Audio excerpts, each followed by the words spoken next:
এই মুহূৰ্তত news day আসামৰ দৰ্শকসকলক জনাই আছো এটা ব্ৰেকিং নিউজ। মহাসপ্তমীৰ নিশা চামগুৰিৰ আমনিত লোমহৰ্ষক হত্যাকাণ্ড। আমনিৰ আমতলাত চোকা অস্ত্ৰৰ উপৰ্যুপৰি আক্ৰমণত থিতাতে নিহত হৈছে এজন। আক্ৰমণৰ অভিযুক্ত এজন মানসিক বিকাৰগ্ৰস্ত লোক। স্থানীয় ৰাইজে হাত ভৰি বান্ধি কৰিছে আবদ্ধ। নিহত লোকজন আমনিৰ ইন্নুছ আলী বুলি চিনাক্ত। বজাৰৰ পৰা ঘৰলৈ উভতাৰ পথত সংঘটিত হৈছে ভয়ংকৰ ঘটনাটো। ঘটনাস্থলীত চামগুৰি আৰক্ষী উপস্থিত হৈ মৃতদেহ উদ্ধাৰ কৰি মৰণোত্তৰ পৰীক্ষাৰ বাবে প্ৰেৰণ কৰিছে। আমি পুনৰ কৈ আছো, মহাসপ্তমীৰ নিশা চামগুৰিৰ আমনিত লোমহৰ্ষক হত্যাকাণ্ড সংঘটিত হৈছে।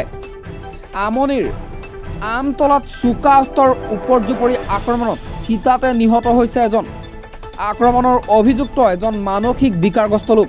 স্থানীয় ৰাইজে হাত ভৰি বান্ধি আবদ্ধ কৰিলে সেই লোকজনক।